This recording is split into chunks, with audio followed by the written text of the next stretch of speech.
Hey Larry, Hello.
'Cause we've seen trouble ahead and trouble behind, and we'll be right here waiting without trouble on our minds.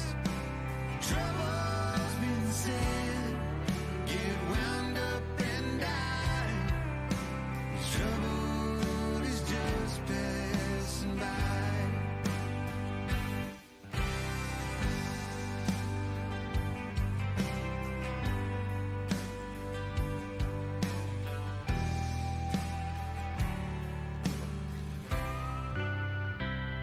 It might be raining, it's bound to shine. You need darkness to show light. Heavy lifting on the roads ahead. Let's get started, let's get fed. Here we are, where we belong. 'Cause we've seen trouble ahead and trouble behind, and we'll be right here waiting without trouble on our minds.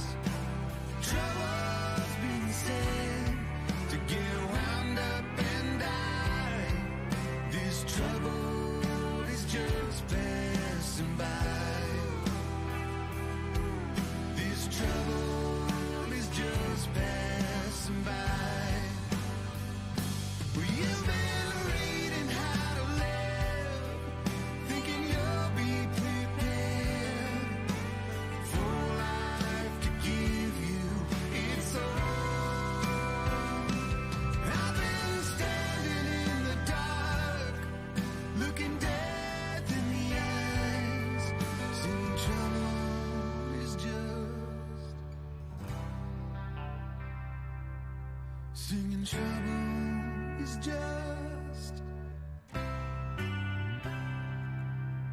this trouble is just passing by.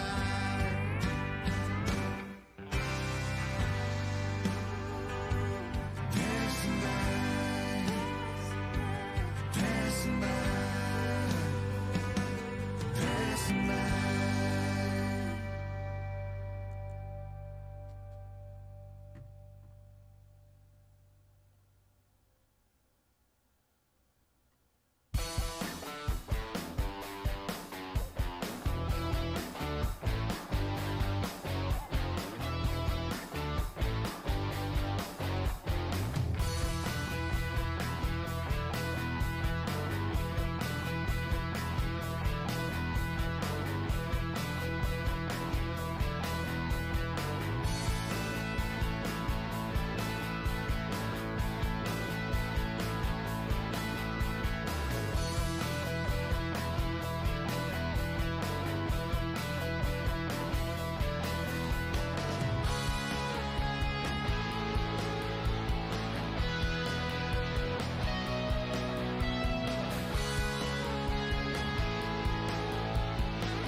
Hey, Susan. Hi, how you doing? We're back.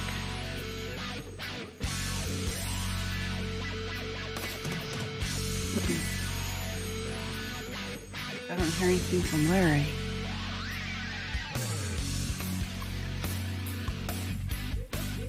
Should be able to hear me.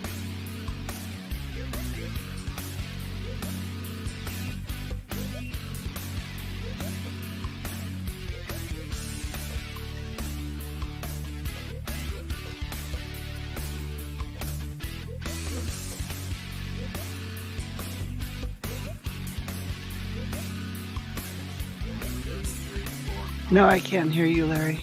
Can you hear me? Yes. I hear you, Susan, not Larry. Yeah. Matter of fact, I can hear Larry either. All right, let's see here.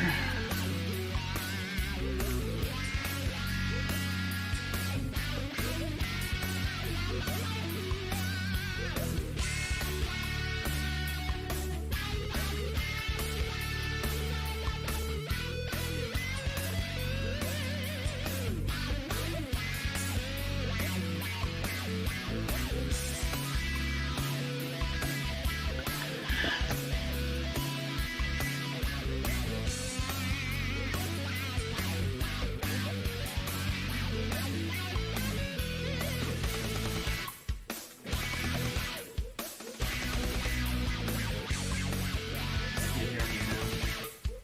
Yes, you're a little bit faint, but yes, we can hear you. Right, matter of fact, you can hear him too? I had gone into Skype and set my microphone earlier, and for some reason it changed the Oh, setting. okay. So I have no idea as to why that. Got gremlins in your house.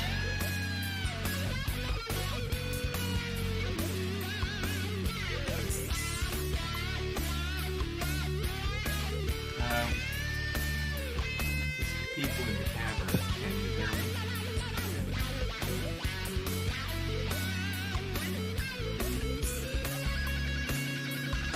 It's a bit too faint.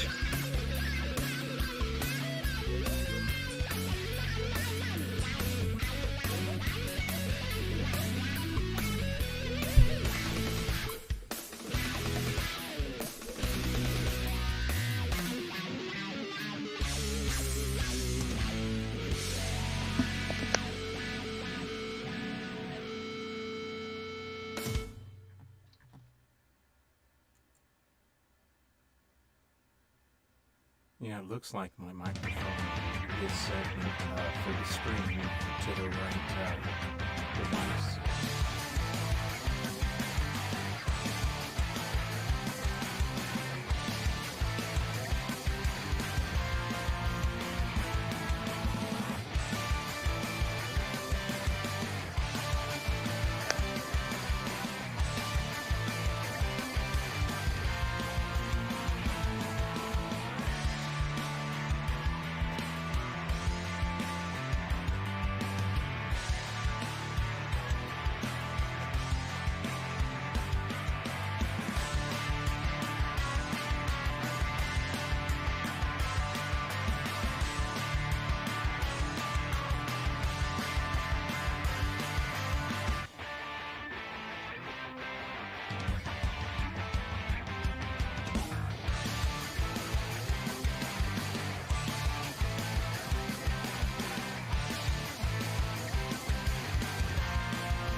about my audio?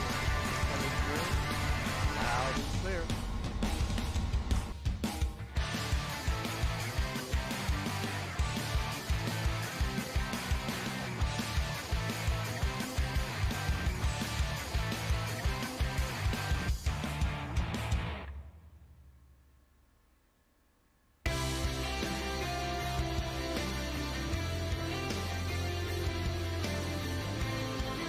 That would be 50.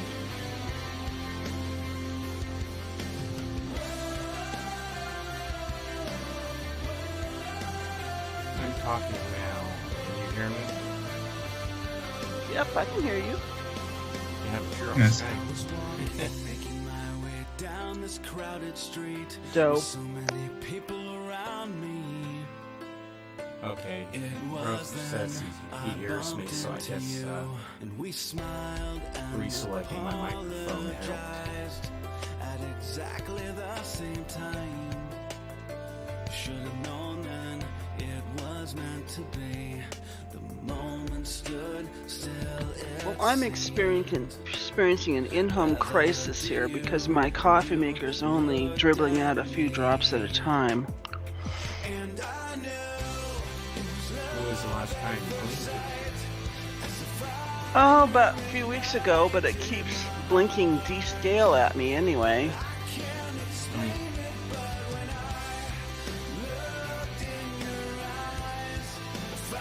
Well, guess I'll have to descale it again. Or wave a hammer at its face. I have a faucet at home in the kitchen that has a filter attached to it. And then at my work, I use distilled water. these years have gone by. As Yep, I filter all my water through my pure filter before putting it into the coffee reservoir. with that beautiful smile, It's surprising that it's asking me to descale. any happier. You are my dream come true. And I knew it was love at first sight, as a fire ignited my heart. I can't explain it, but when I looked in your eyes, I finally realized that you are the one who was meant for me. Stood still, it seemed, as I looked at you. Okay, I think what happened was while I was brewing the last cup, it ran out of water, and so it might have dried up the pump or the seal or whatever.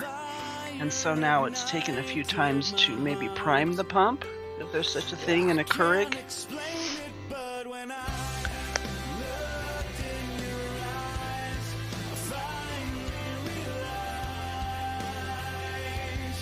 that you are the one who was meant for me. Crisis averted, you will have a hostess for this tour.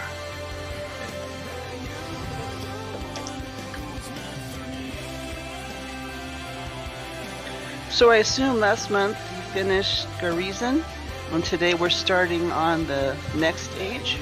Nope. No? Here behind in the tour.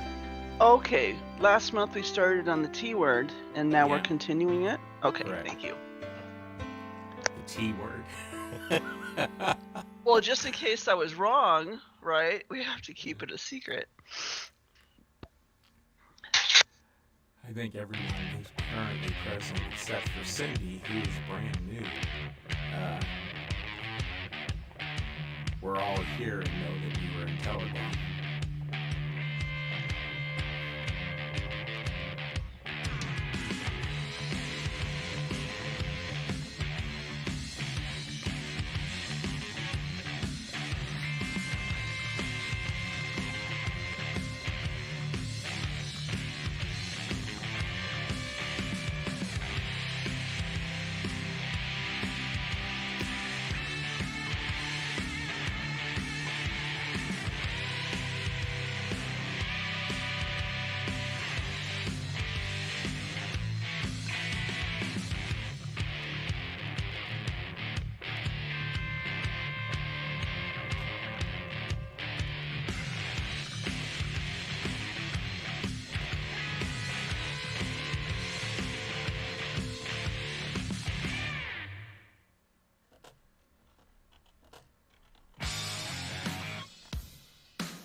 get that Myst audiobook working?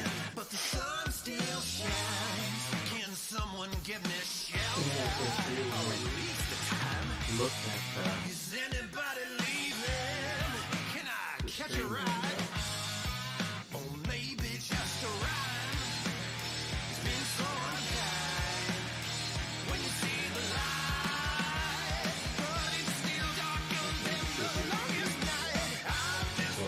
Yep, I see it.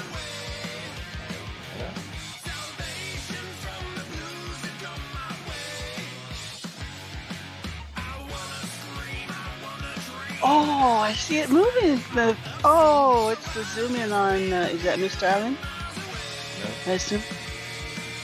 Oh, This is But- from Exile. oh, so it put more than Myst in there. Nice. And does it make noise too? I assume, but you have it turned off. No, it has it definitely replaces the sounds in the video. Cool.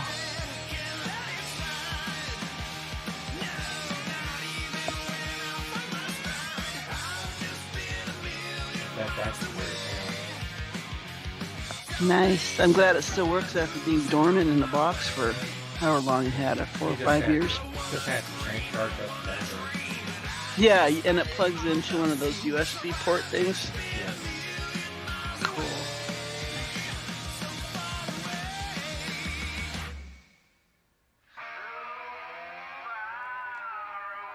Let's see if I can get this.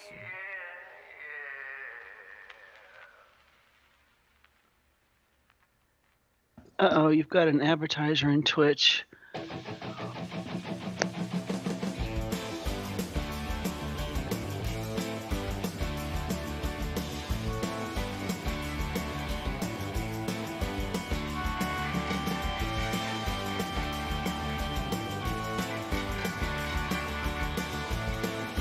Can you hear it now?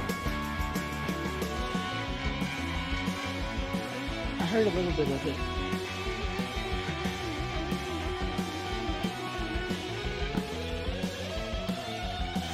Settings.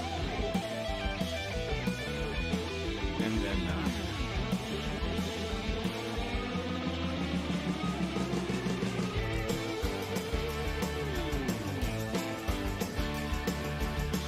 I think I showed the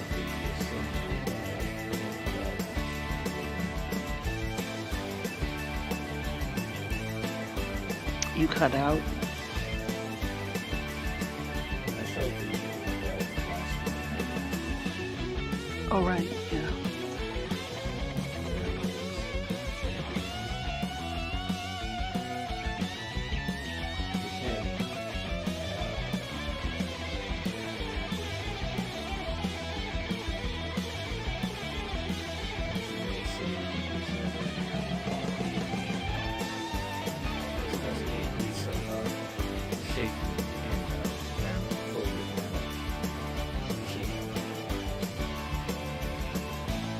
Oh, okay. Oh, look at the bug up there. The beetle. Oh, that's so cool. Where does the pen does it stick in the top or?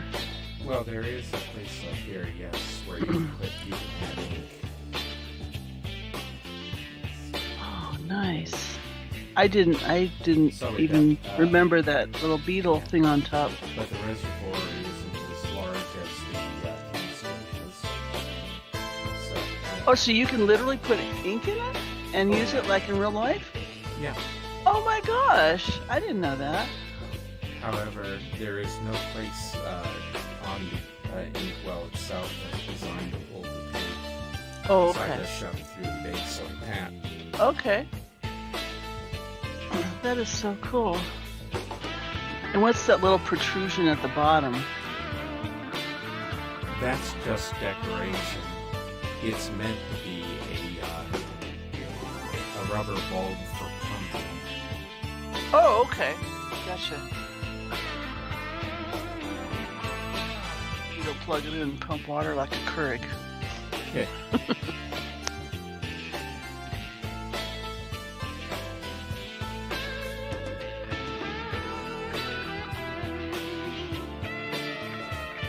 Dreamer in Twitch is saying, dang, you're all set up to write real linking books. Hello, everybody. Hi, Zeke. Welcome. Hi, Zeke. Zeke is actually, his avatar was in the cavern when I so he's been, so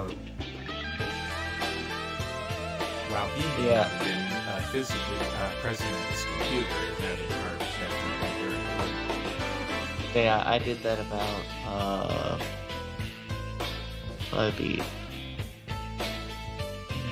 -1, so 12.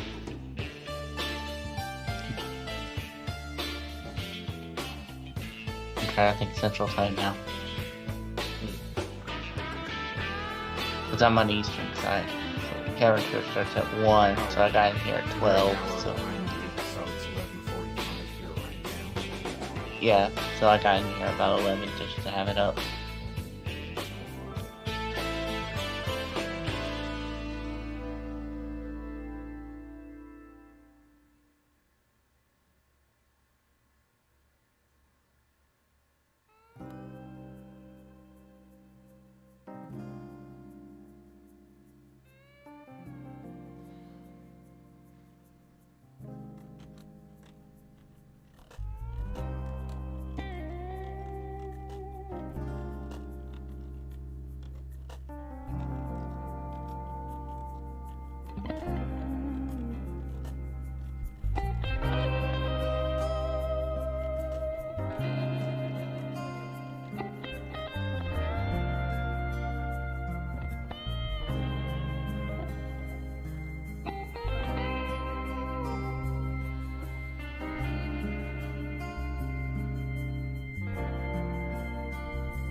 Lori, looks like you're gonna have to speak French for this tour, for Cindy. Oh, Murphak. Murphak, you can speak French, right, Murphak? Yeah, yes, I You're- can. Please. you're Of in course, I Belgium? can speak French. You're in Belgium. You're in Belgium, right? Sorry? You're in Belgium? No, Am I- France. You're in France. Okay, I'm mixing you up with someone else in another MMO. Sorry. Michel, Mr. Magic is from Belgium. Oh, okay.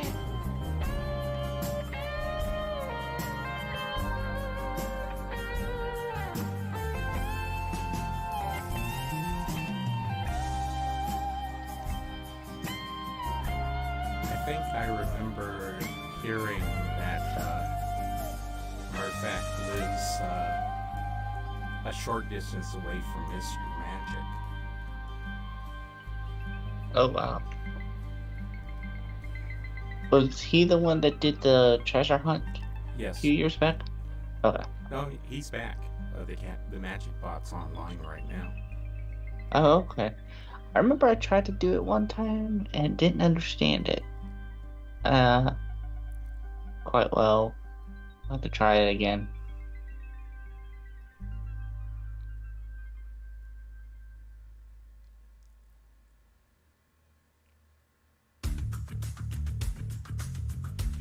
As for me, Susan, strangely enough, my family is Cajun, so up until a couple of generations back, we did speak French. Oh, cool. However, Yep. that's the thing is that it was dropped. The family kind of dropped it about 2 generations back, at least in my Oh. branch. Okay. So that would be your grandparents, though, right? Which you knew it. My grandmother definitely had a French accent. Oh, but she didn't speak French to you at all No, as a boy.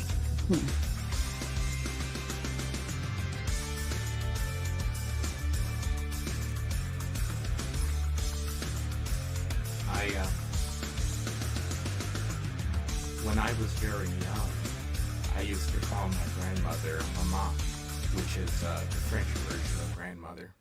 Oh. So that was about all the French I ever used.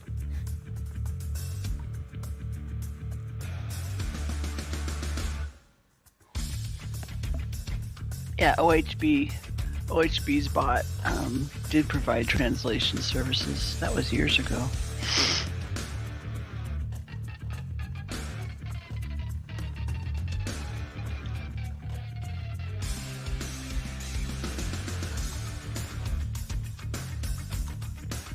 OHB is a tune.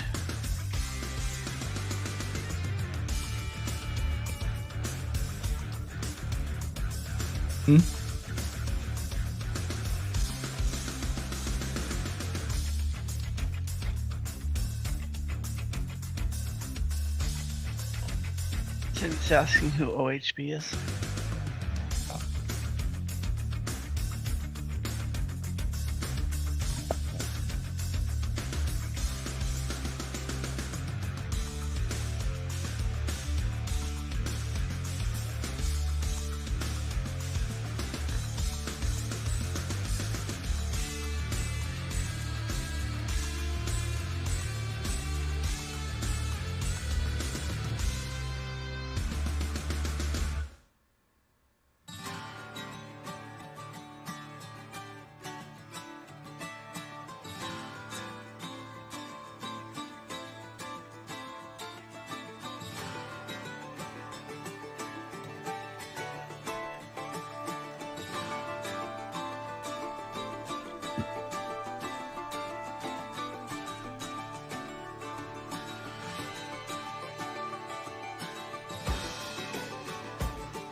Susan, do you recognize the name Zenoria? Did I what? Zenoria? Do you recognize the name? No. In that case, welcome Zenoria. Oh, is that a planet or something? Is that a fictitious world or something?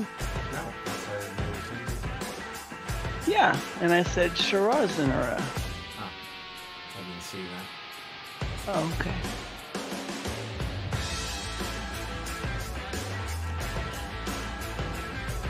Actually, Arcade, strangely enough, Arcade and Richard Lawson are both moving from Oh, Oh wow.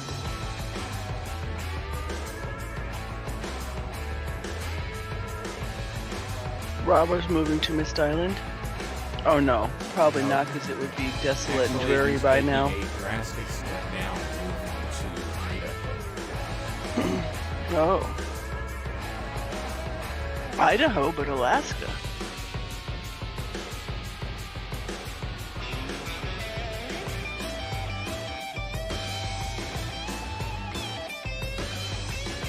It's going to be- Asunda.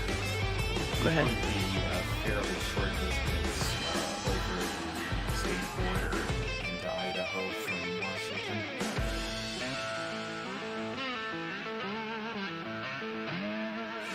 That's right, Idaho is in the northern U.S. Let me pull up my map here on Google. Well, Washington State is connected up to Canada. Idaho is. Oh, right. Well, I knew that, at least. I just can't name from left to right the states. Robin was living on his grandfather had left with him north of Spokane, Washington. Oh, However, okay, here we go. Oh, go ahead. However, he's been getting ready to sell that property and is building a house on property. Okay, so his place in Washington belonged to his grandparents. That's correct. So yeah, so there's Washington, Oregon, top left corner of the U.S., and to the right of that is Idaho. And then Montana.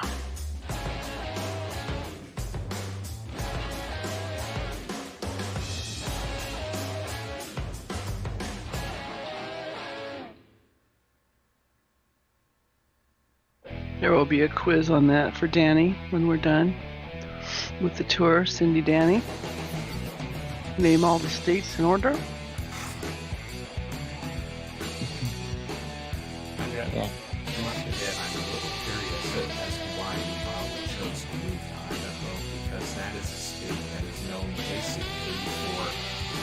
potatoes and white nationalist militias. Okay.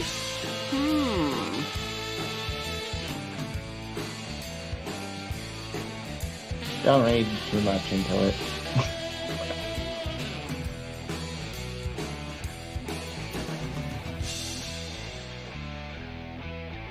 So I wonder if we will be seeing Mawa today, Mawa's mother.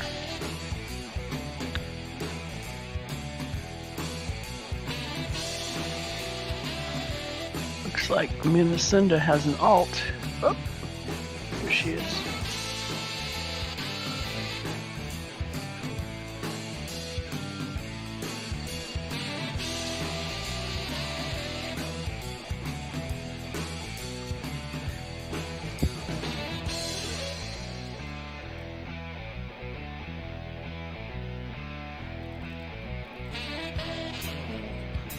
She hasn't 5 responded minutes. to- Darlene hasn't responded to anything I've written on Oh, she just Facebook typed since- there. Oh, okay. Speak of the devil.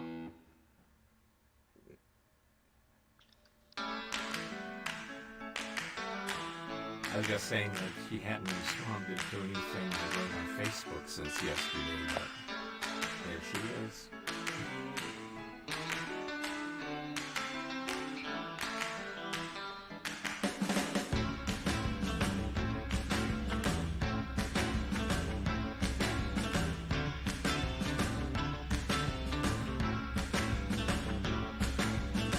Oh, she heard me.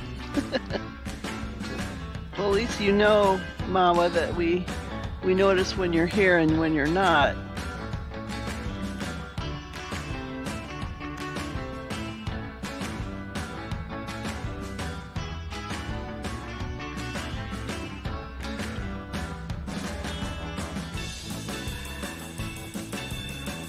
Rose saying they moved karaoke up from 1400 to 1100, which isn't good because our tour runs from 10 to 12.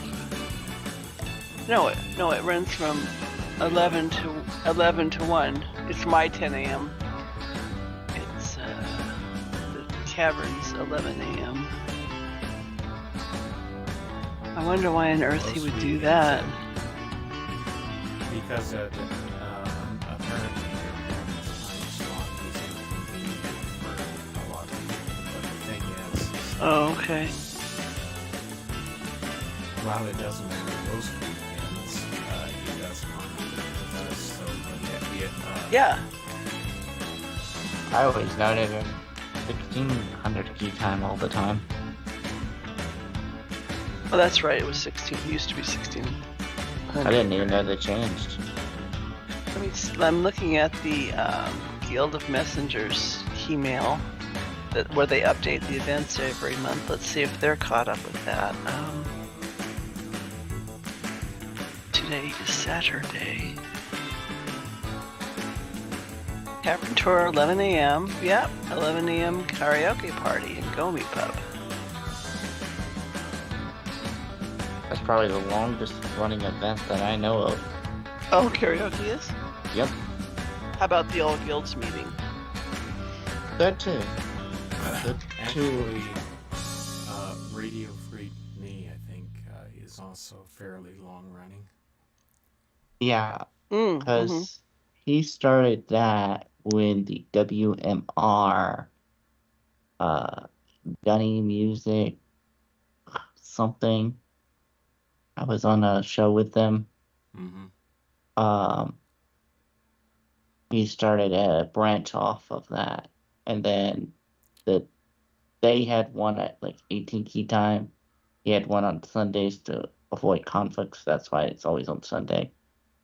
But I think eventually that died out. Yeah.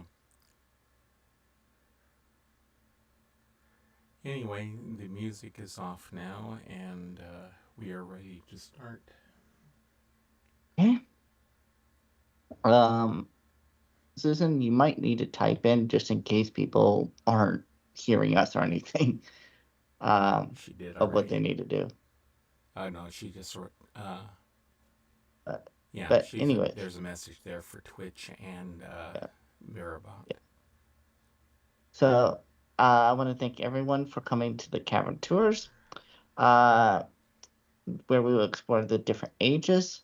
One of the things that you need to do in your settings, the little wrench tool in your right hand, go to your audio settings and turn down sound effects, ambient sound, and music. This is to prevent noise in the game and switching between Twitch and the game, because we will be switching back and forth. Larry will be showing stuff on Twitch, and we'll be switching back and forth between those. And it's so that the game music doesn't overpower the Twitch stream and stuff like that.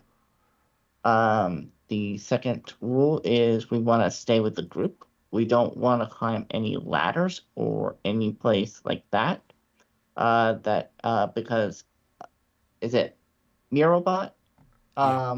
Will be warping us to the destinations we go to.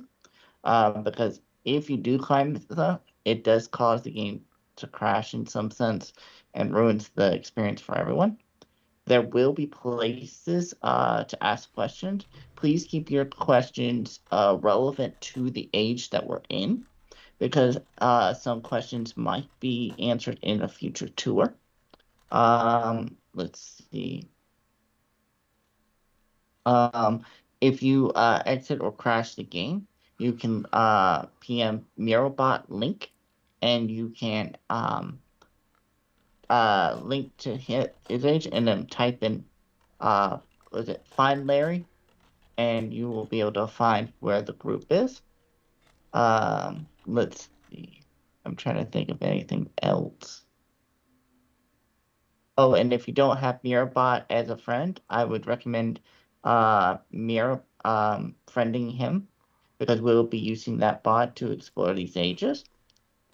And to have your game windowed so that we can switch between the two. Is there anything I'm missing, Larry? Nothing I can think of off the top of my head. Susan, am I missing anything? If you get separated from a group, you can PM find Larry to Mirabot. Mm-hmm. Yeah. I think that's it. So. And this is part 2 of the Teledahn tour that we started last month. Yes. Let me see. And that was Zeke talking, Death. Okay. Oh, we should introduce ourselves for the new tourists. How's Larry? my volume right now? I'll introduce while you're fixing that. My name is Zeke. I am one of the hosts of the Cavern Tours and the original founder of these Cavern Tours. Susan? I'm Susan. I'm the co-hostess with the mostess. Larry, do you want to? Larry's testing his audio to make sure you can hear it in Twitch. Actually, what happened was that the volume setting on my mic on the microphone itself was low. Okay. And then Murphak is here operating Mirabot. Do you want to say hi to the folks once again? Hi, everyone. Okay. All right, so let's all PM the word link to Mirabot. And also, Larry and sometimes Arte are historians discovering the history of these ages.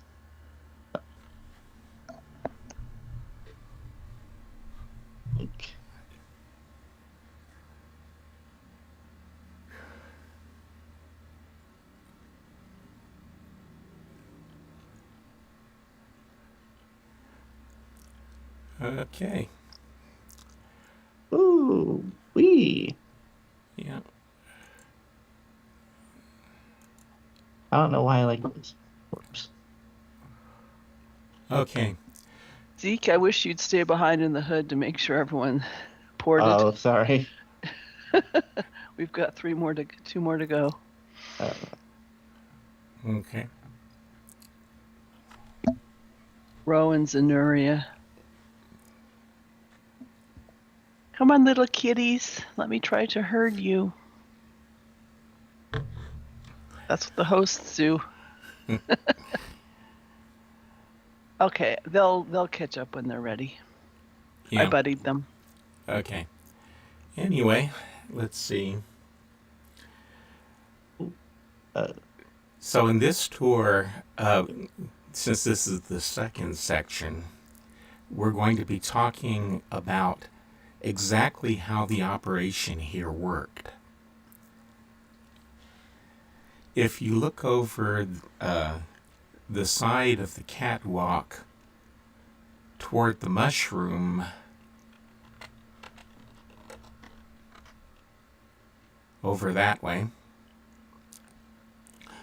you'll notice that there is a shaft leading to the base of the mushroom, which then goes into a transfer joint, and then another shaft leads up, and you'll notice that it goes upwards to a round platform near the top of the mushroom. Say that shaft is one of the three that comes off of the solar tower, the energy collection tower in the middle of the lagoon, and it was used to power the hoist that lifted buckets up and down. If you look over the side of the catwalk, you will see that there is a cable which is coming down from that platform and ending at the hoisting bucket, which is floating on the surface of the water.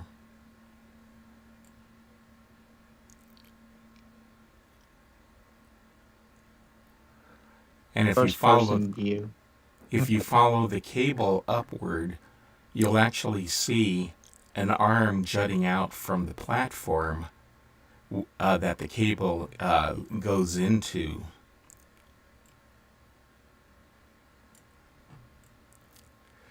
So when this was in operation, there would be workers up on top of the platform, and they would be looking at, excuse me, I forgot, oh yeah, I remembered to turn on the Euro window, okay. So they'd be working up there collecting mushroom spores from the underside of the mushroom cap. They would put them into that bucket, which would be lowered down to this walkway.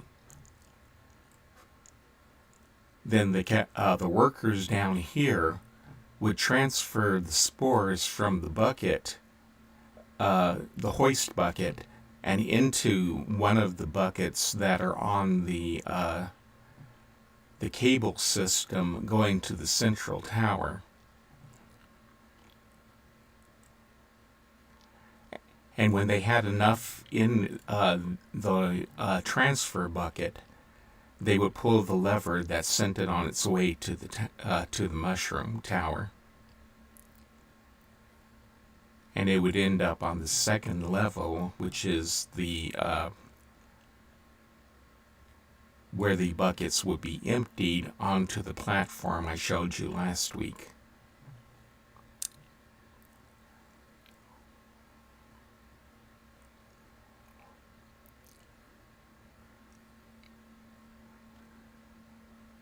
Okay, Murphak, if you could please warp us over to the control room in the mushroom.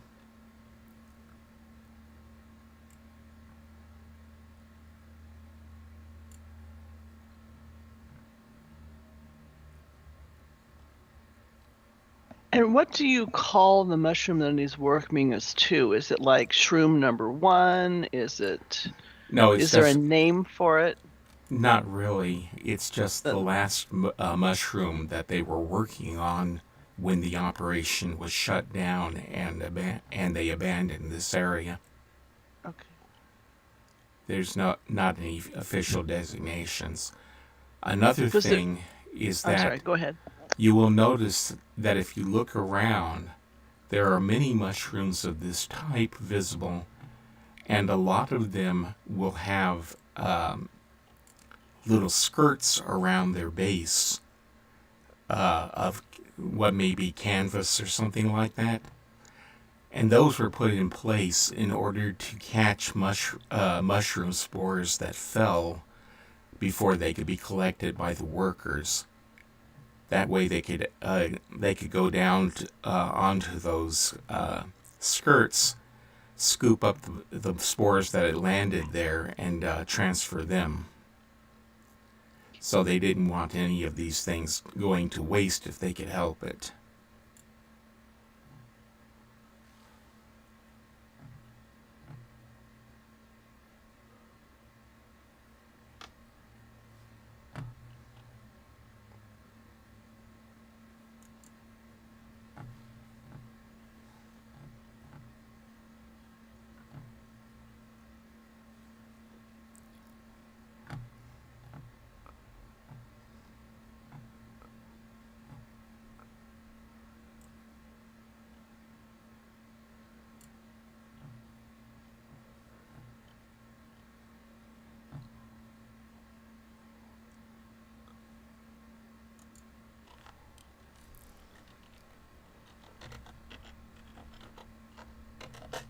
It looks like 2 of our regular tourists are in karaoke right now, FYI.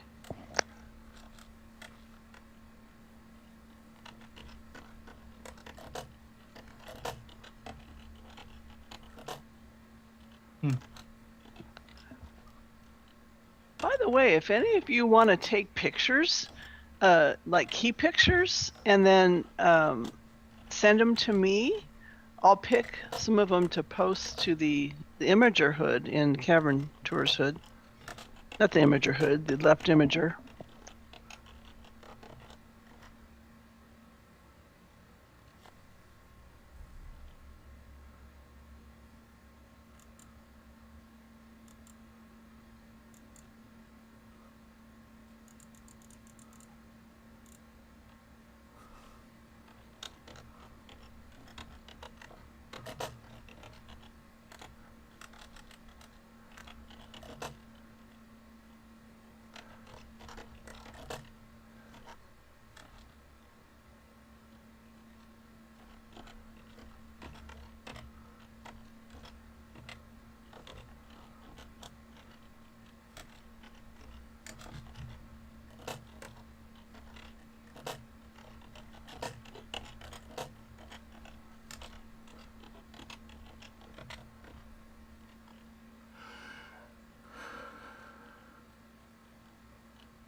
Now the way I'm facing, that's the little mushroom outpost that we can get to.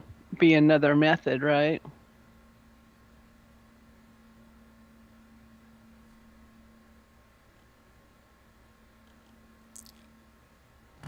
Somebody turned on the transfer bucket cableway, so those are the buckets going by. Those were the buckets going by, but now it's turned off. If you're talking about the animal that flew by, I'll be talking about those in a bit.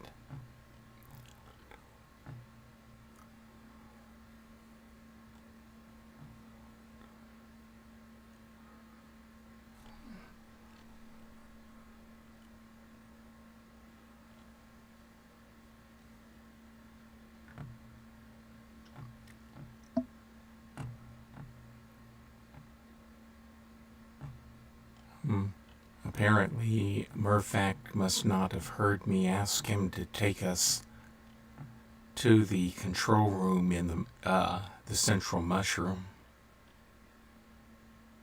The Mirrobot's standing right next to me. Yeah. There he goes. Okay. Helmet for bird droppings. Yeah, I'm wearing a hat too. Larry and I are some of us are wearing hats.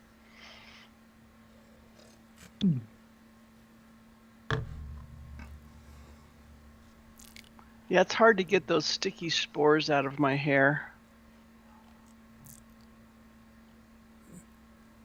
Dreamer 3, I'm not sure. I don't know. We've never tried to put more than one person in any of those buckets.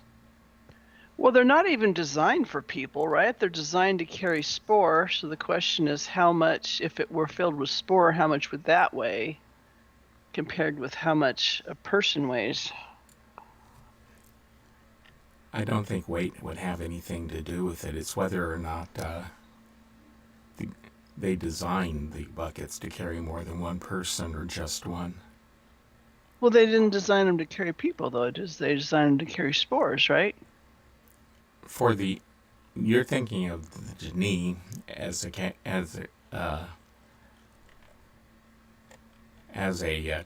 if they were real people, whereas I'm talking about the game designers. Okay. Oh. Well, So they are real people. Wink, wink. Mm-hmm. Okay, go ahead, Larry. So, when we,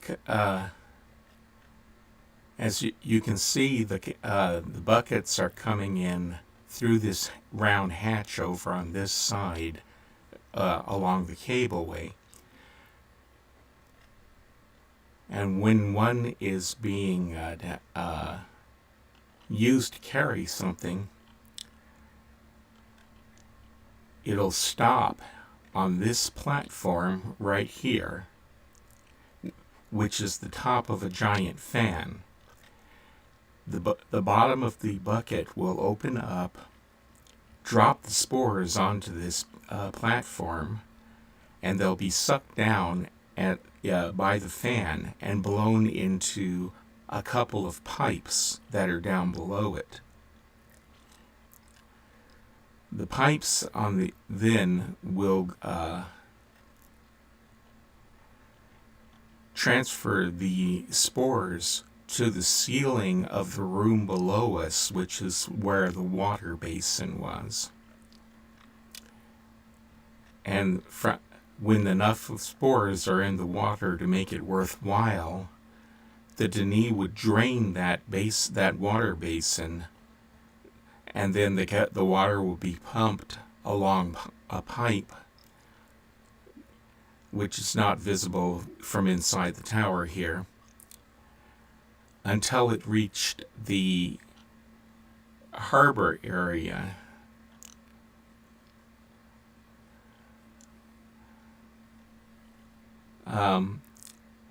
Murphac, if you can, please warp us to the harbor.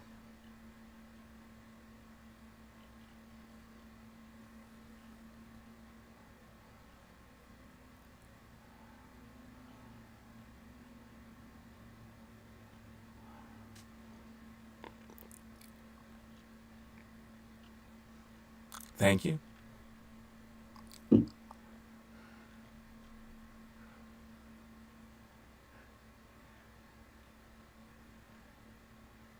If you come over here to the edge of this little plateau we're on,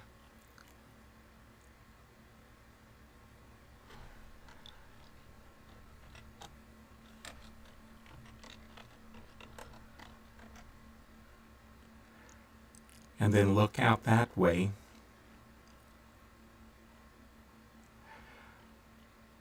Meva, if you're stuck, try PMing Mirrobot with the words "Find Larry," and that should transfer you to me and unstick you.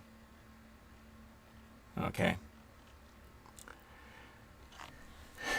If you look at the device that is over there next to the dock, you'll see that there is a pipe that leads underneath the dock and then makes a left turn and goes to the device in the harbor. That is the pipe that the spores were piped along, mixed with water. And when they got to this machine was designed to separate the spores from the water. And if you look at the other side of the device, which may be better seen from farther away,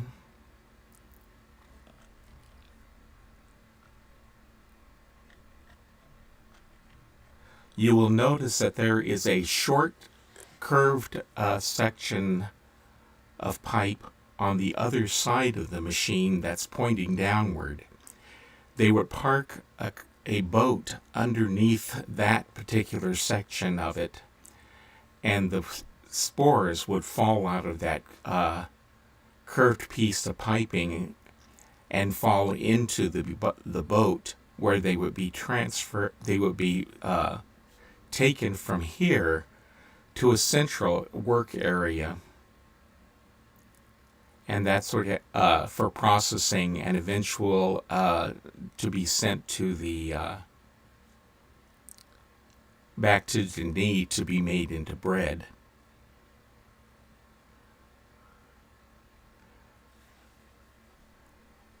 And that is essentially what happened when the spore operation was in operation. I should say was in full swing.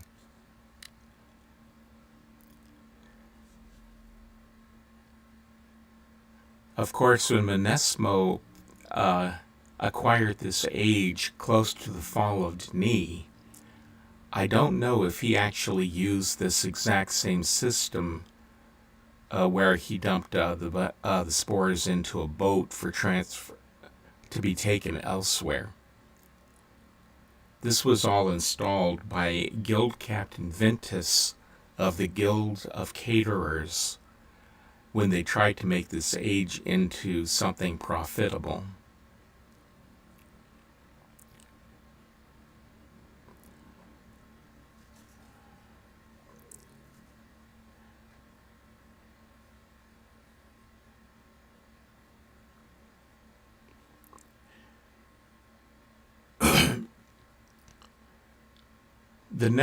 Once the boat was filled and went to the central processing area, what happened there is actually unknown, because we've never seen anything beyond this particular island we're on.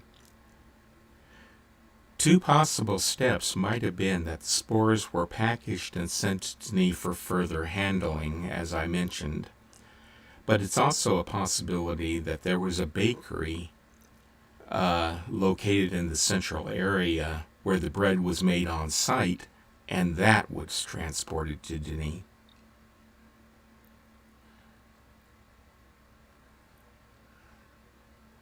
As far as the air cannon over on the dock is concerned, actually that can reach this far.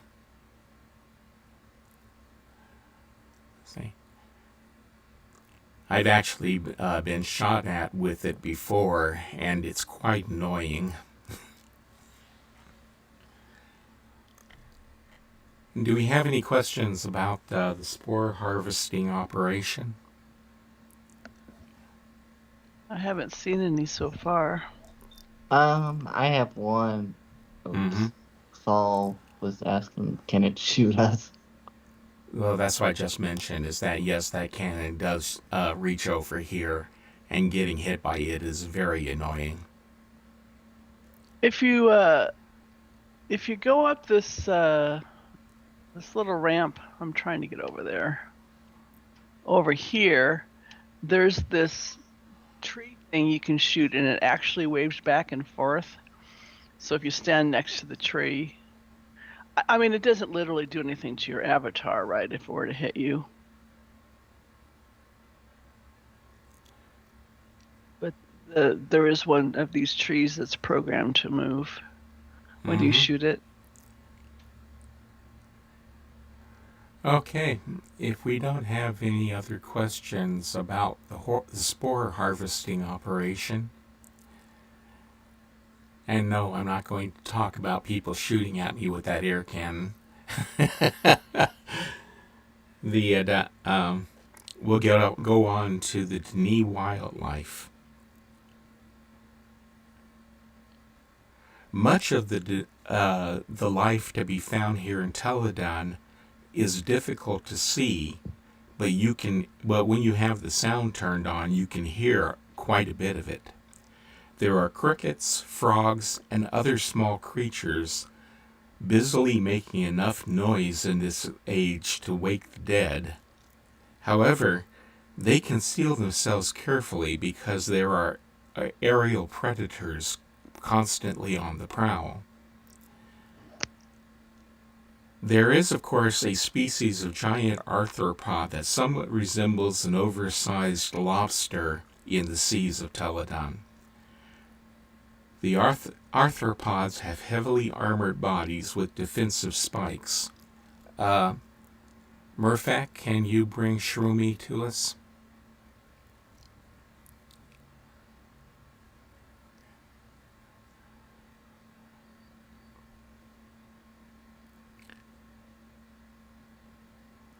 At least one of those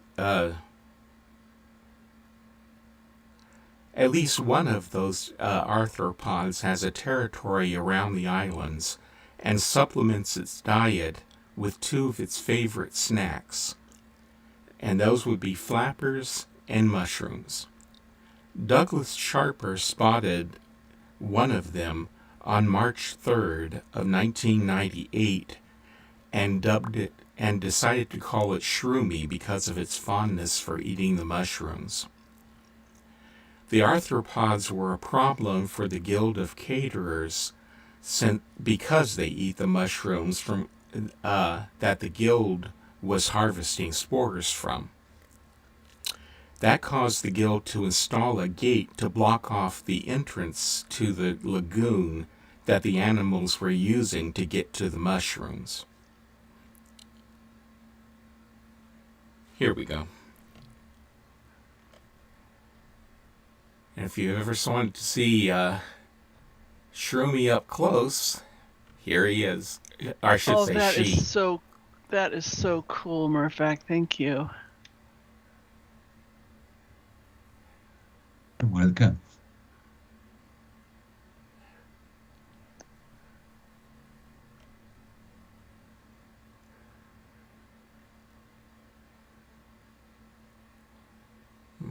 In that position, the tail is buried in the rock. Is there any way you can move it forward a little bit?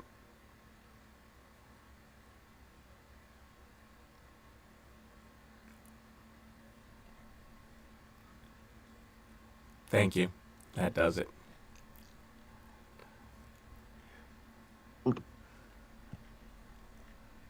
That's a long tail. Hmm.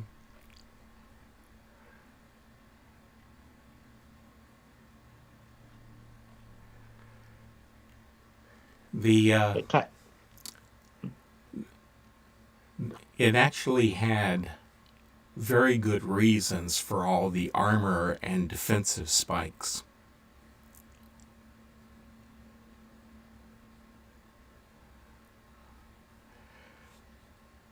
The next thing we want to talk about are the flying critters that you see going by this out over the water every once in a while. They are the flying predators that seem to keep the smaller animals in hiding. They were named Bugarrow by Sharper. That name was cobbling together of the English word bug and the Dni word garo, which means big. The Bugarrow have 4 wings and a tail, as well as 6 short legs below the main body. The body doesn't seem to have separate segments like earth insects do. The wings and tail have metallic gold colored markings, which makes them rather attractive. The name Bugarrow was officially adopted by the DRC, who had requested that Sharper name the animals in Teledahn. Sharper mentioned that in his journal. His entry from 7/18/2003 says, "On a more typical note, Watson came by a few days ago asking for me to name the wildlife here. They aren't finding the names that Denis used for a lot of the animals. I don't think he really appreciated shroomy and flappers. Anyway, I named the birds here Bugarrows. I think some part of that is Denis for big. That's what Nick said, at least. Big bug. I wonder how they'll like that."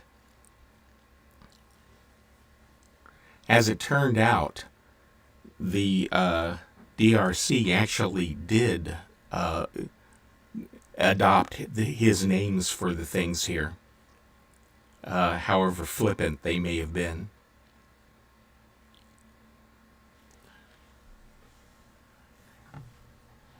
Let's see.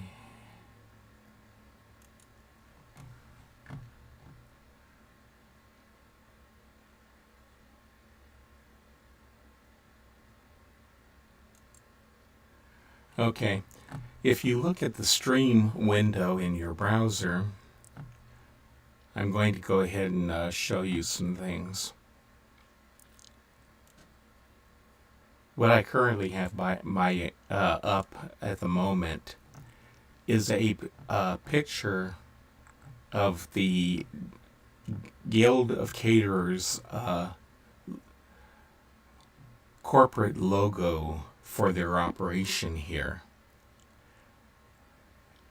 This is something that this version is one that I made, by the way, and the writing that you see as a monogram on it is the word Teledahn in Denis script.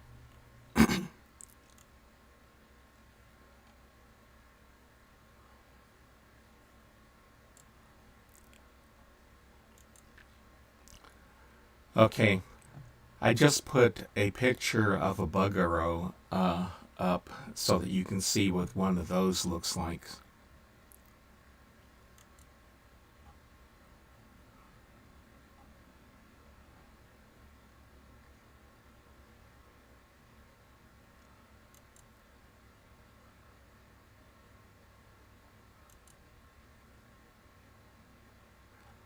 This is a fairly good one so that you can see most of the features of it.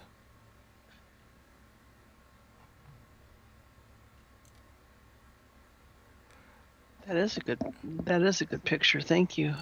Yes, those are my quest. That is what has been flying around all this time. Looks like a firefly. Mm.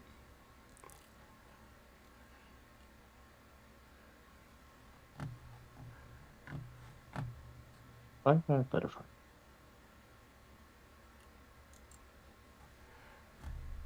Murphak, can you go ahead and give us all the Bugarrow ride now?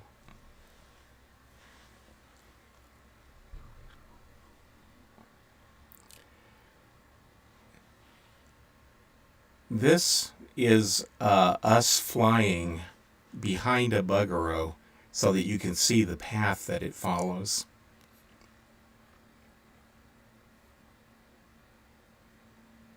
Wow.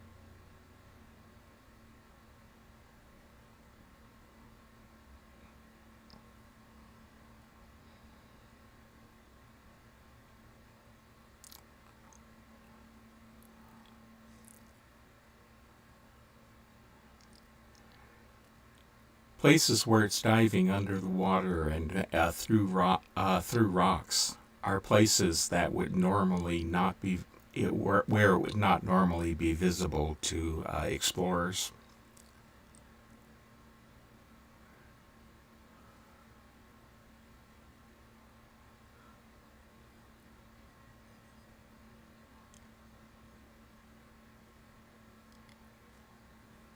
So yes, this is indeed what the bugarrow is actually supposed to do.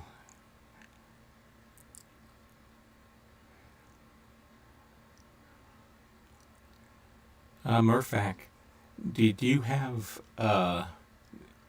the another bugarrow programmed so that we can take a different path? I already used Oh, you already did two of the them, first huh? and the second barrel. Okay, thank you.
Okay. If you'll all follow me along down the stairs over here and out to the wooden walkway.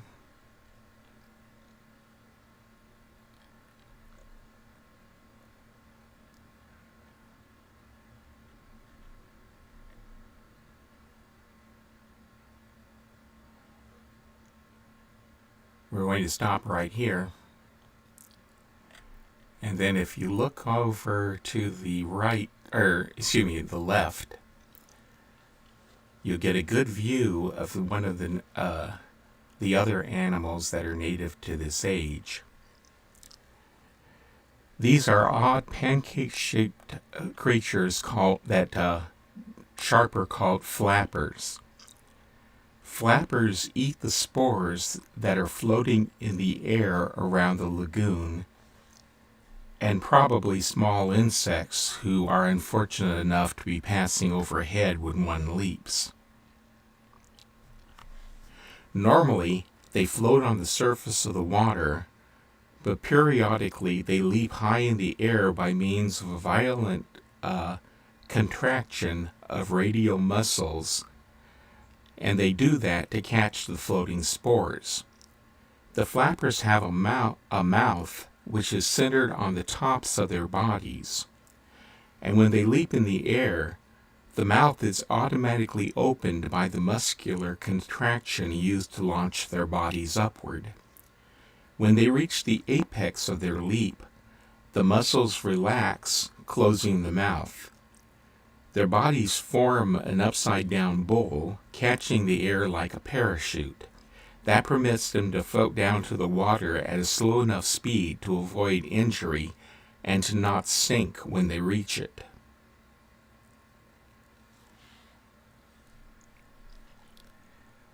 Going back to the stream window again, let's see.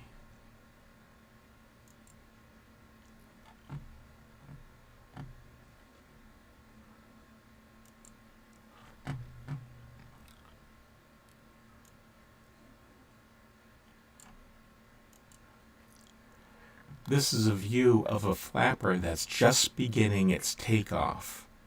And you can see the hole in the center of it that's actually its mouth. As its body contracts, you'll notice that the mouth is getting bigger.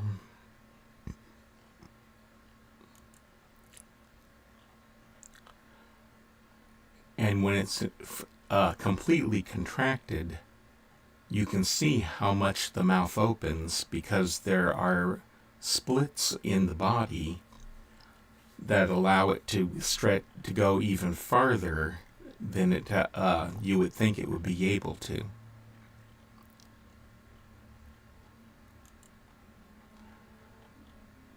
And this is pretty much at the top of the jump. So when it's done jumping, the body spreads out again, and it starts floating downward to land on the water.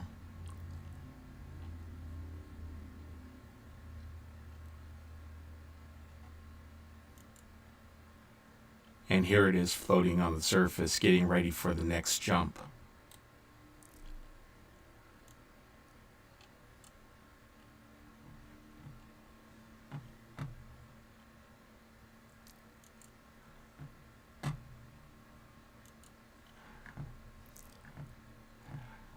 Flappers are definitely an animal.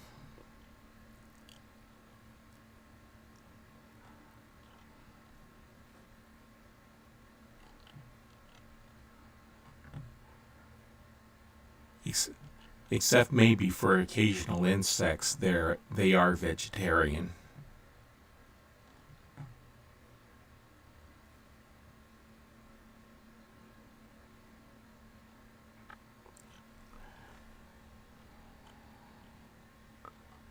Let's see if I have pictures. Oh. Bro, mother asked, do we know how wide they are? No, because I don't have any way of measuring them in the game.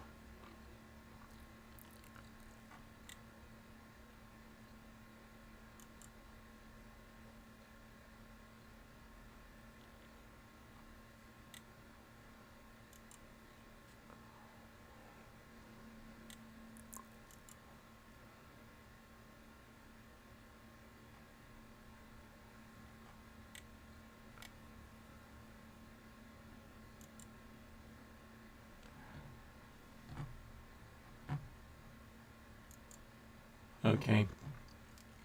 Going back to the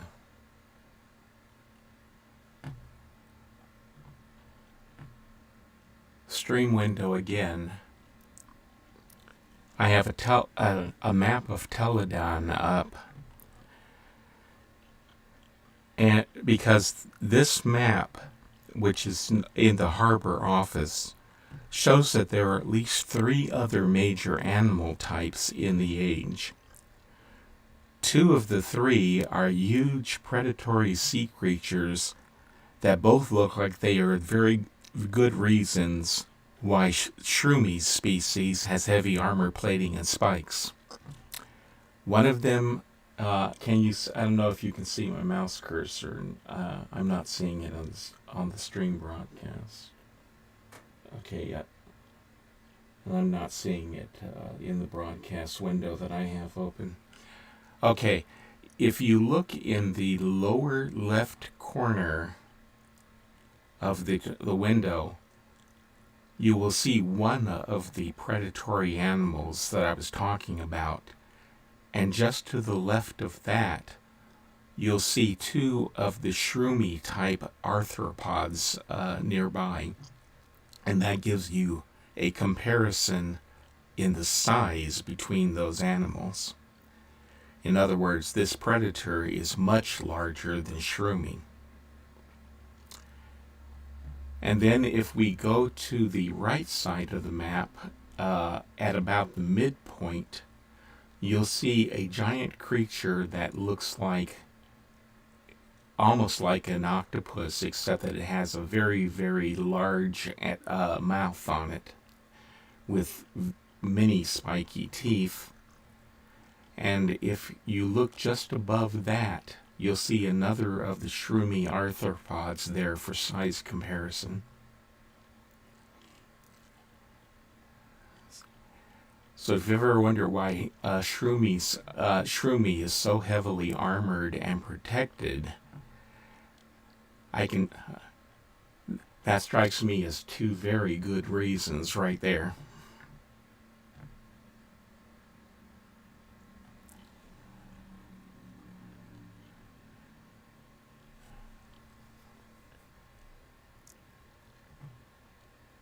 If these creatures are drawn to scale, then that octopus type is as wide and tall as Shroomy is long, and the tentacles reach out 2 Shroomy lengths from the body.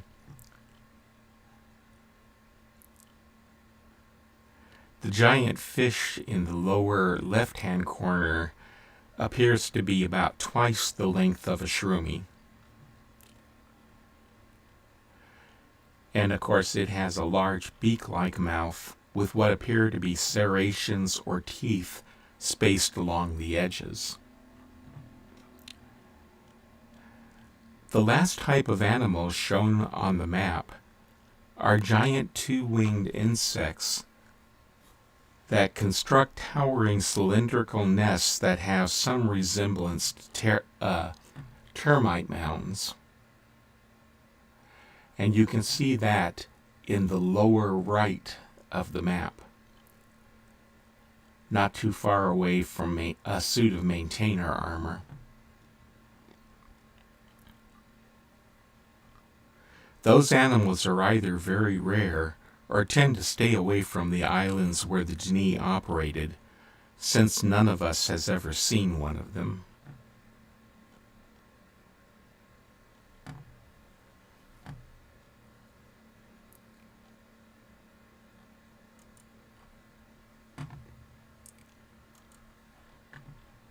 And let's see.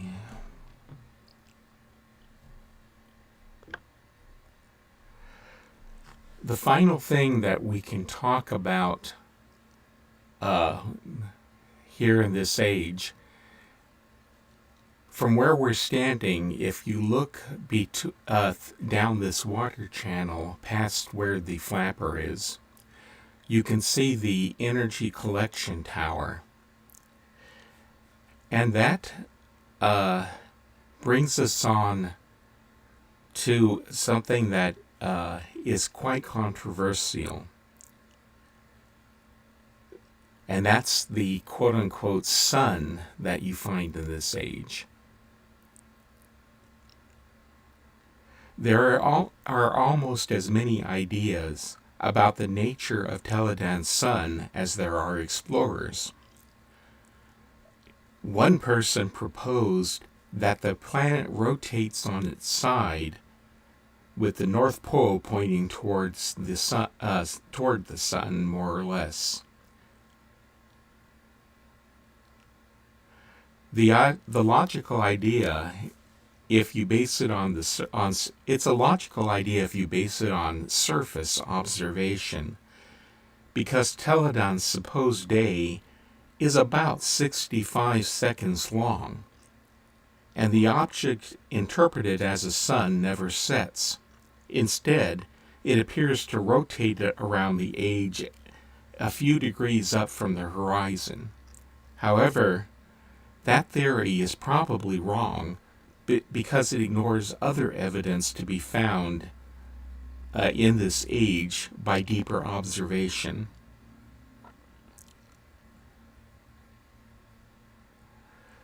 There is an ongoing fault that may be found in a lot of the theories that you'll hear proposed about Teledahn.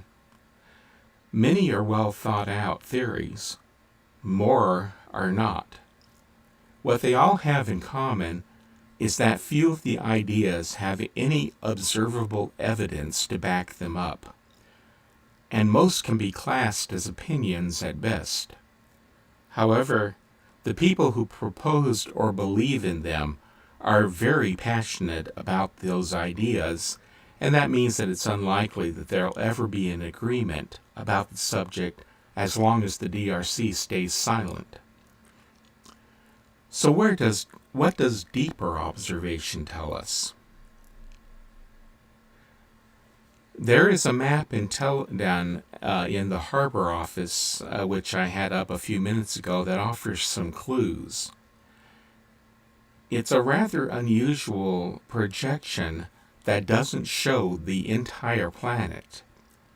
The surface shown is too small to be a viable planet, since it only shows a small number of islands and not very much ocean. I'm going to go ahead and put that back up in a moment here. Oops.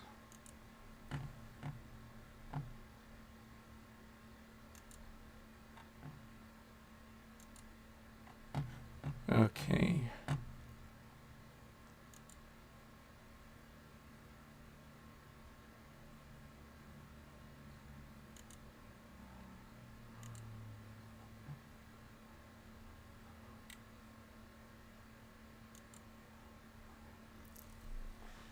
Okay, I have a slightly modified version of the map up.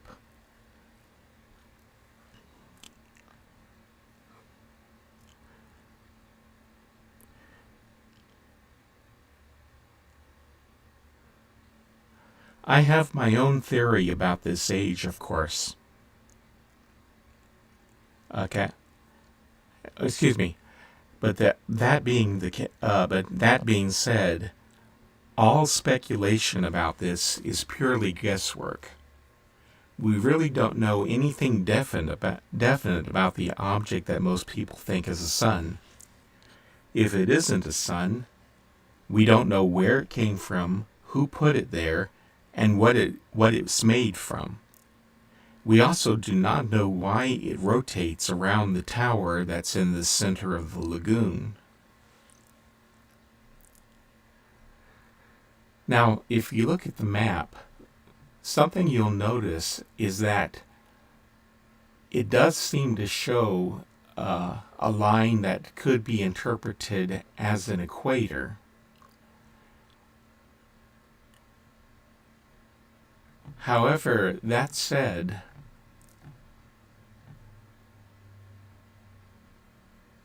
the age isn't, as I mentioned, really large enough.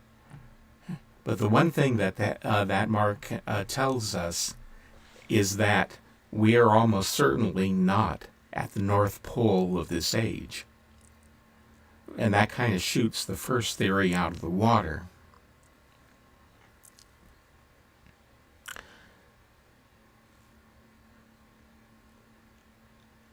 So this yellow circle, that's where we are? Like that's the limits of I'm sorry. I'll explain that in just a I'm getting moment. ahead of you. So sorry. Yes. And I see at the bottom is that Guild of Caterers mark that you copied. Okay. Yeah, the Teledahn company logo is down at the bottom of the map. Anyway, arguments have arisen about my theory in the past and no doubt will again. However, my theory has one thing the others do not: evidence in the form of pictures and simple observations that you can do yourself to reproduce my evidence. I don't claim that my theory is the correct one or the only possible explanation, just that it's more plausible than the usual speculation by others. The idea is that the object people mistake for a sun in this age is no such thing. I think that it's an object that was installed in the age to provide light, and whose radiation is enough like sunlight to power the machinery. Given that earthly mushrooms like darkness, and given the normally thick cloud cover over this age, it's quite possible the planet has very low light levels normally. That would account for it not being liked by Lord Henosh when the age was given to him, and why no one wanted to buy it when the Guild of Caterers gave up on it.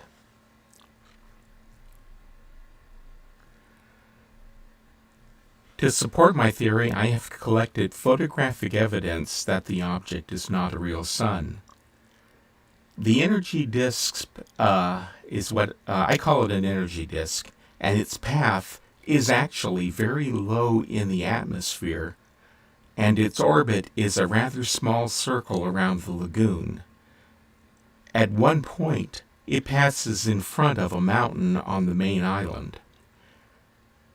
The version of the Teledahn map that I have up has a yellow circle on it, and that is the approximate path of the energy disk, although it's not precise.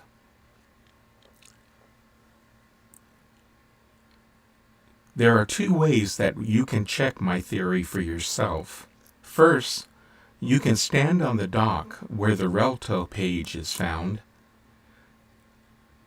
You can stand on the mushroom stalk linked to by Barrow Stone, or many other places in the age, and watch the disk pass by.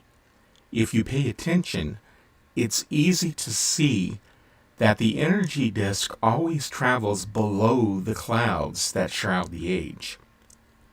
Another test is to look in the telescope in Sharper's office. If you wait long enough, you'll see that the energy disk passes in front of the mountain with a stream of water flowing down the side that you can see through the telescope.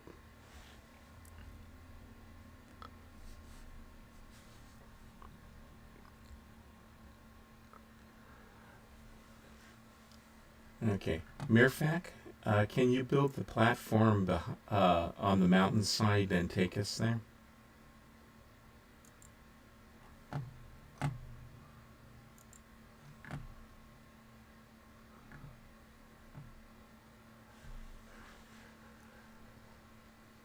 As far as the place, the temperature of the place, I'm going to assume that it does, of course, have a real sun behind the clouds, and it's probably the greenhouse effect that keeps it warm.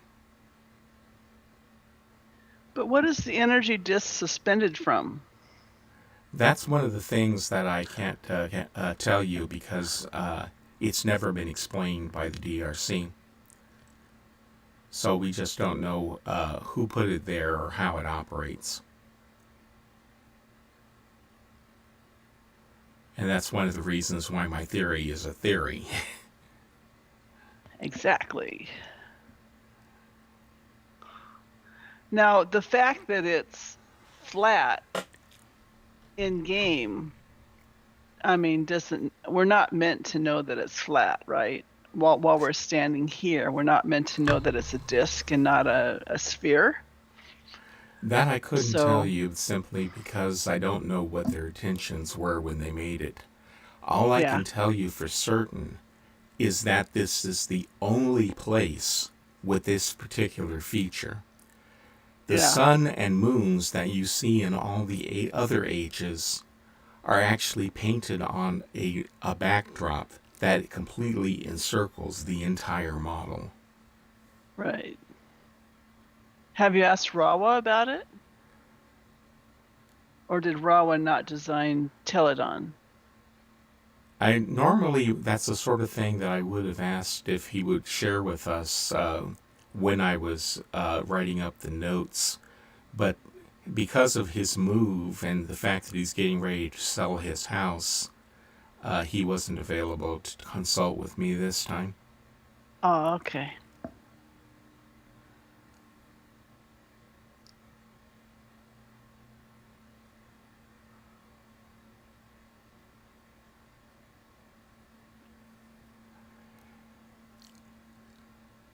Melva asks, if it's an installed artifact, why would it need to run a circular path instead of just hanging in the sky?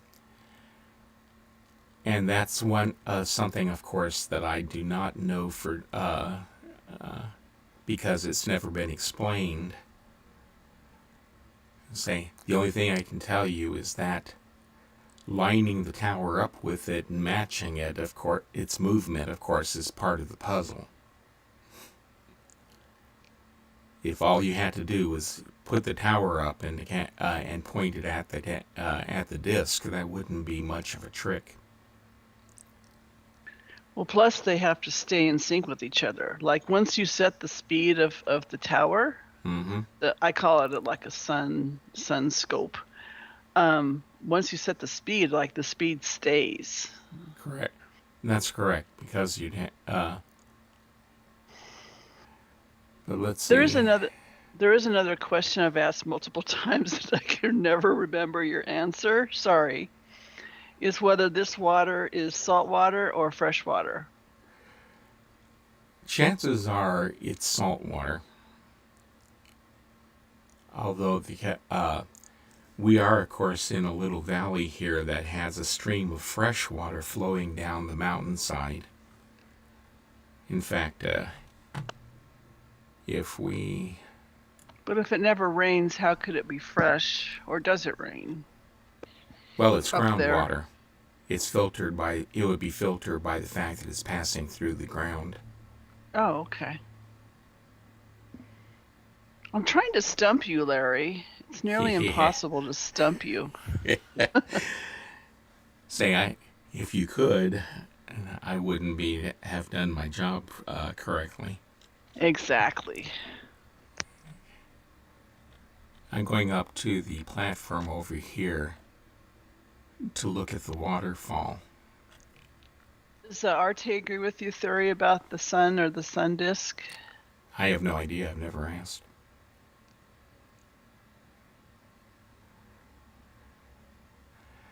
So in this particular case, we've got a connection to the lagoon, which is probably salt water.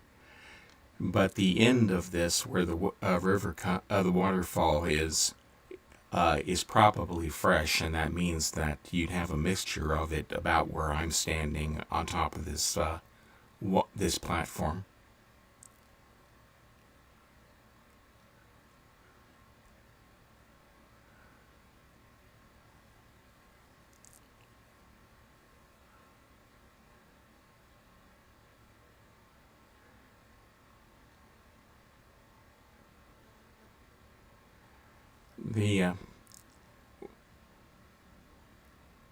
Right now, what we're waiting for is to see whether I've asked Murphac to build us a platform up on that mountainside behind the path of the energy disk. So I'm just waiting to see if he's able to get that done. If so, it makes for a great photo op.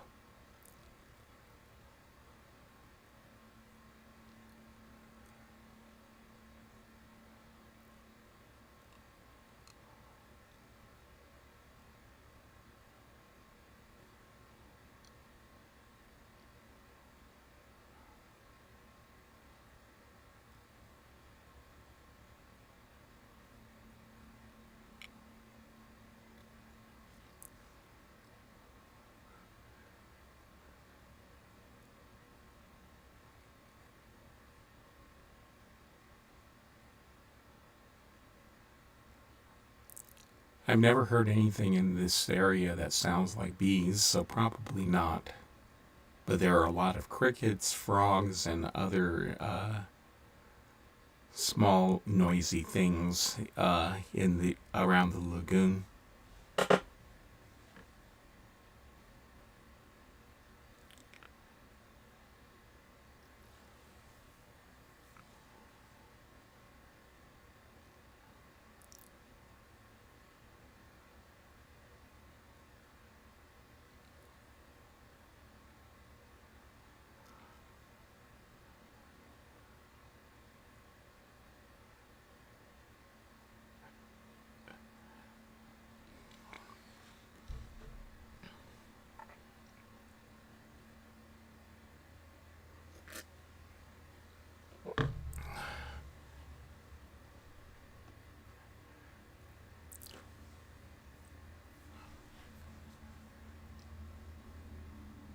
The reason we just saw green there is that to make the platform just for us to stand on, Murphac has to import aspects of, oh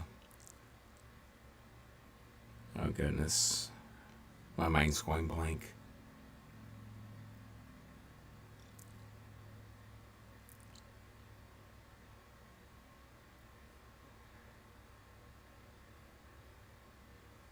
Anyway, he has to import versions of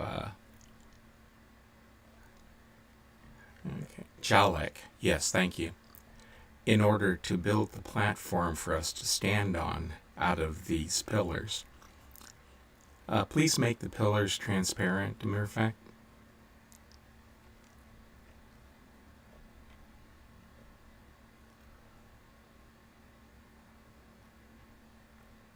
Thank you. So here we are at a place that you cannot get to normally.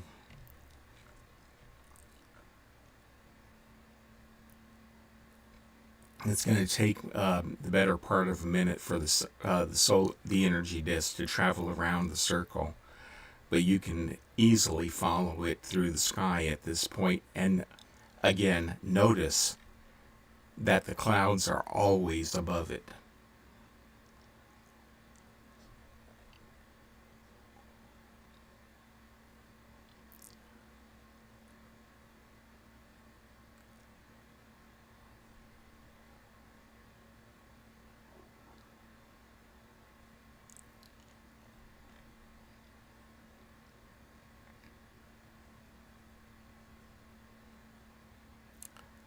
And here it comes.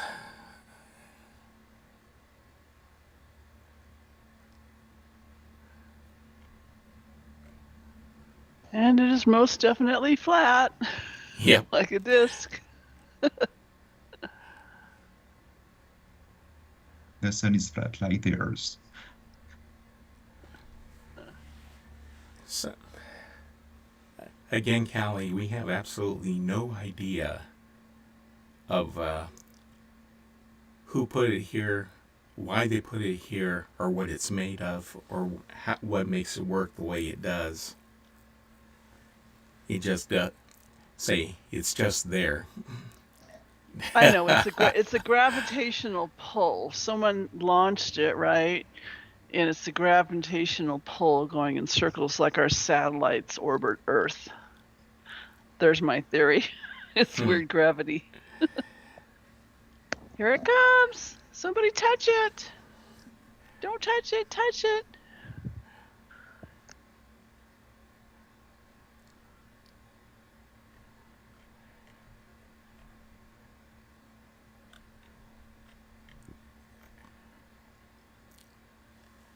And let's see, it is currently what 1:07. It's 10 after, yeah.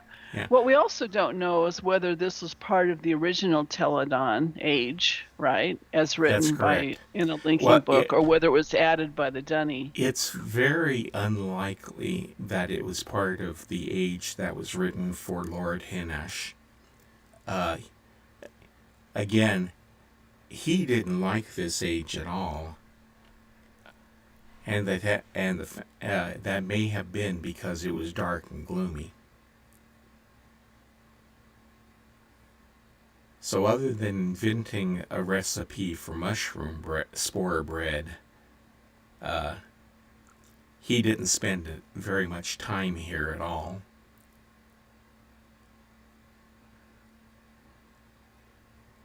In other words, this was meant to be a garden age. But the thing is that it's just not very restful.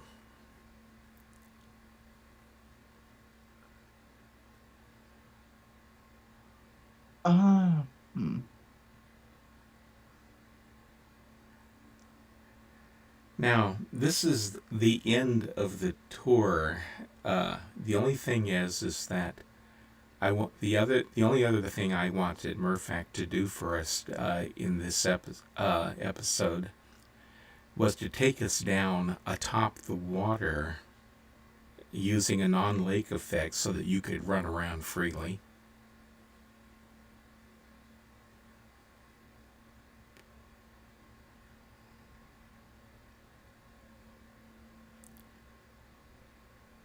So Larry, when that spiritual disc goes around, Mm.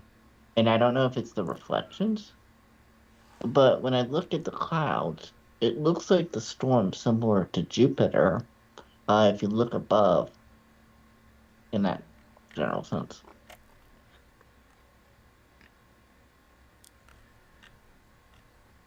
No, this is actually more like Venus than it is Jupiter. Okay. In fact, that's one of the reasons why I think it's warm here, is because it's very similar to Venus. Mm-hmm.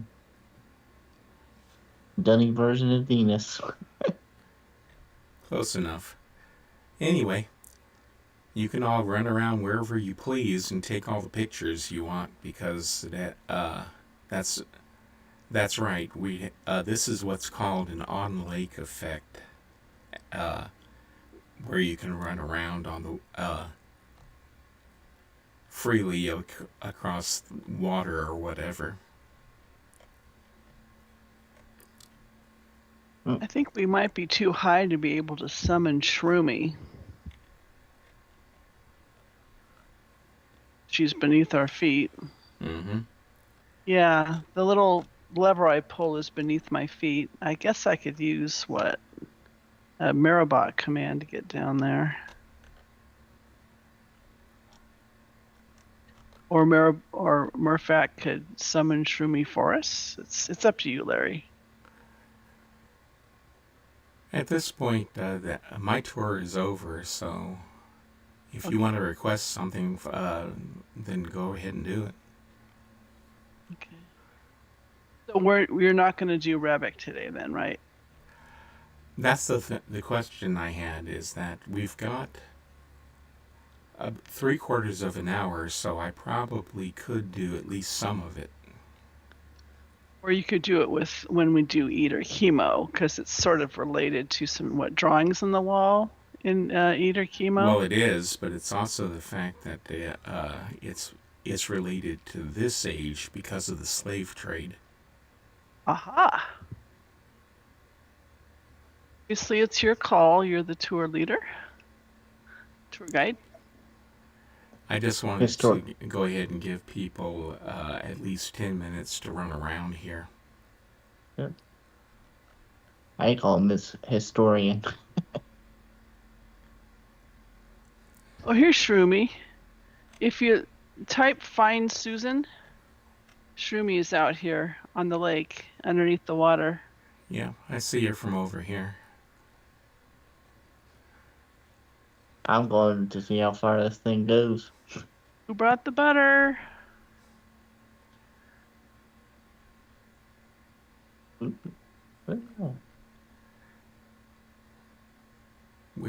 that's right. Unfortunately, Ro, we do not have a command to ride Shroomy. I don't think she has a complete path to follow. Yeah, she's No, she doesn't. Not There yet, she at is. least. So these little, you probably explained this, and maybe I wasn't listening. When she raises her little arms above her head, like, is she waving high? Is it some sort of, is she like tasting the air to see where she is? Are there eyes at the end of her, arms? That's not a question I can answer, but it's almost certain that she's not waving high. Yeah, well, I was being facetious, but yeah.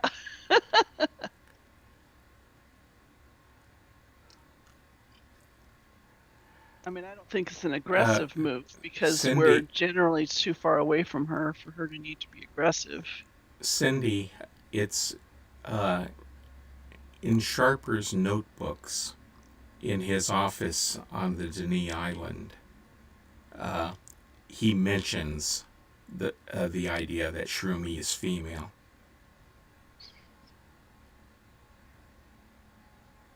And this isn't actually the original Shroomy, right? The original Shroomy was killed? Sharper shot and killed the original Shroomy that was here.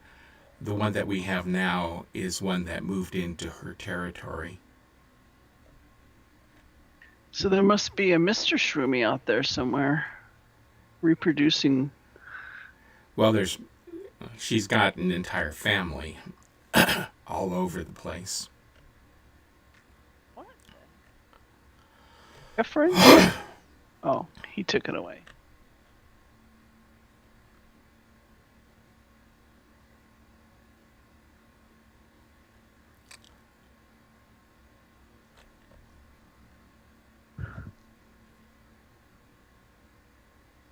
Right Well, now, before I'm near the gate that's blocking Shroomy and her kind out of the lagoon.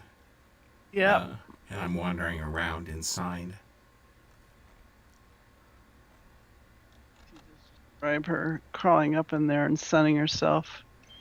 Before we go, I would like to ask everyone to give a big round of applause to Larry, Zeke, Murphak for all the hard work that they do to keep these tours going. Yeah. And join us next time where we will do another tour. We do them the fourth Saturday of every month. Mm-hmm.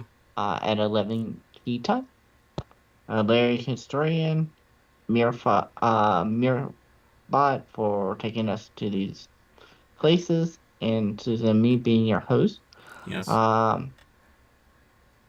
And don't forget to donate to the CavCon so that we can help keep doing these tours for you each and every month. I can never thank Murphak enough for several years ago.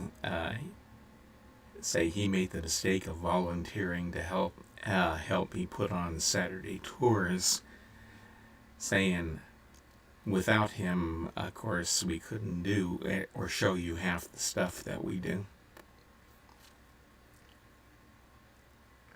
Amen. Larry, do you have a list of events that's happening? Okay, let's see. Let me go ahead and bring up the web browser. Arte, I assume, will not be conducting his story night today. Probably not.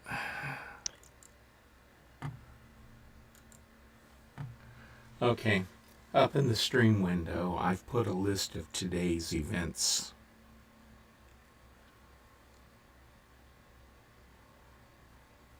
Oh, there's something called Aoheek Night. That's a new one. It's definitely pronounced Aoheek. Oh, excuse me. No, there's actually a story behind that. Oh, okay. What happens is that when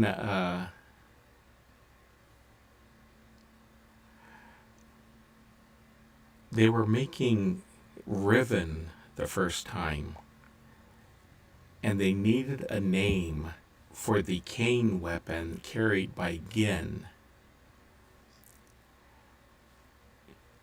Rava had just watched The Princess Bride,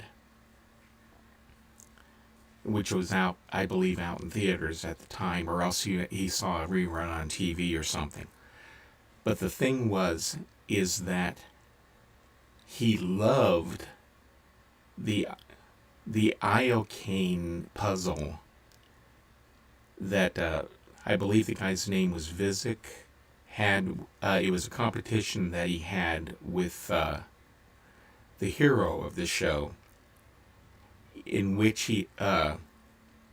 they had to guess which was the poison goblet, and then both drink from a goblet to see who lived and who died. Wesley was the hero's name.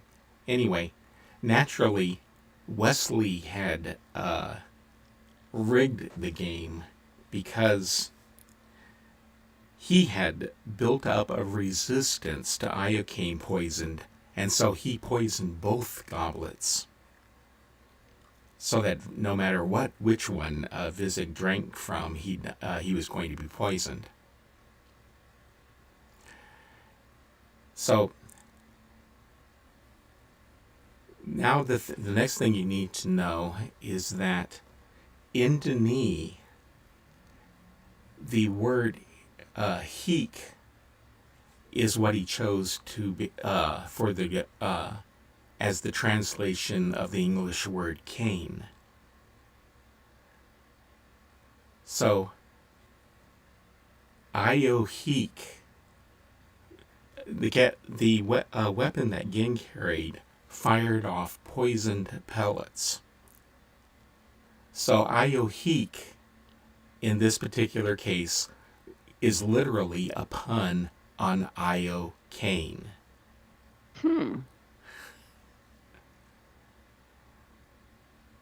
And it's his tribute to the Princess Bride. Oh, wow. Which was a great movie. Yep. That it was. It stands the test of time. All right, guys. Well, feel free to stay here and frolic about. If you want to know what Mirobot's commands are, PM the word help to Mirobot. And there's all sorts of fun things you can do with your avatar, moving around, raise in the air, lower down, explore other areas. You might fall through the age, though. If you start falling through the age, just PM W to Mirobot, and you will be warped back to where Mirobot is located. Let's see. Yeah, it's 40 minutes till the tour, the official end time for the tour. So I guess that isn't quite enough to do much with Rebek. Okay. Yeah. So we will shut it down early. Yes. All righty. Thanks for coming. See you all next month. Yeah.